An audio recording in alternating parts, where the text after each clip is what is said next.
कुर्बानी का गोश्त कैसे बनाएं, कुर्बानी का गोश्त कैसे खाएं। अस्सलाम वालेकुम, मैं हूं डॉक्टर हसन मुर्तजा और आप देख रहे हैं डॉक्टर हसन मुर्तजा ऑफिशियल। ईद उल अजहा आ गई है और बहुत सारे लोग खुदा की राह में कुर्बानी करते हैं। आज हम बात करेंगे कि ये गोश्त कैसे बनाया जाए और इसके बनाने में कौन कौन सी गलतियां करते हैं हम लोग, और इसके खाने में कौन कौन सी गलतियां करते हैं। सबसे पहली बात जो कुर्बानी के गोश्त के हवाले से की जानी चाहिए वो ये है कि अगर आप रेगुलर ये गोश्त नहीं खाते, कि आपने बड़ा गोश्त किया है, मटन किया है या बीफ किया है और आप ये रेगुलर गोश्त नहीं खाते, तो कुर्बानी के बाद भी आपने ये गोश्त मुसलसल नहीं खाना है। उसके बाद जब ये गोश्त बनाया जाता है तो आप ये कोशिश करें कि ये गोश्त निहायत ही अच्छे तेल में बनाएं। अच्छे तेल से मेरी मुराद ये है कि कैनोला ऑयल इस्तेमाल करेंगे या सरसों का तेल इस्तेमाल करेंगे तो वो गोश्त पकाने के लिए बड़ा ही बेहतरीन तेल होता है।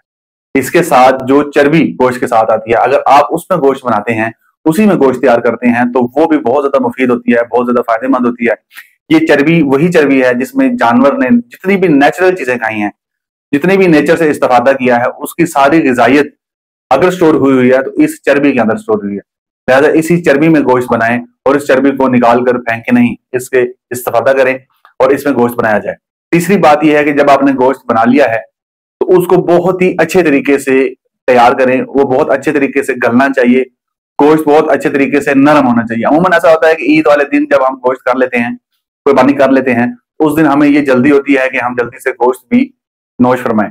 गोश्त अच्छी तरह पका भी नहीं होता और कच्चा गोश्त ही अमूमन घरों में सर्व कर दिया जाता है और उसकी वजह से बहुत सारे मसाइल होते हैं। मिसाल के तौर पर फूड पॉइजनिंग हो सकती है उसकी वजह से। अगर कच्चा गोश्त आप रेगुलर खा रहे हैं तो उसकी वजह से कोलोन कैंसर भी हो सकता है और दीगर मेजर के डाइजेस्टिव मसाइल भी हो सकते हैं। लिहाजा गोश्त को मुकम्मल तौर पर गला होना चाहिए, मुकम्मल तौर पर पका होना चाहिए, मुकम्मल तौर पर नरम होना चाहिए। आपने गोश्त तैयार कर लिया है, एक बहुत अच्छी डिश तैयार कर ली है, और हम पहले ही डिश में काम ये करते हैं कि हम गोश्त के साथ कोल्ड ड्रिंक्स का बहुत ज्यादा इस्तेमाल करते हैं, और ये काम पहले दिन से लेकर एक हफ्ता 10 दिन तक चलता है। रोजाना गोश्त चल रहा है और उसके साथ कोल्ड ड्रिंक्स चल रही हैं, और ये बहुत खतरनाक कॉम्बिनेशन। आपने गोश्त के साथ जो भी गोश्त आप इस्तेमाल कर रहे हैं उसके साथ कोल्ड ड्रिंक्स हरगिज इस्तेमाल नहीं करनी। इस चीज का ख्याल रखना है, ये बहुत खतरनाक कॉम्बिनेशन है और इससे बहुत सारी बीमारियां जन्म लेती हैं। खासतौर पर कोल्ड ड्रिंक तो वैसे ही नुकसानदेह है।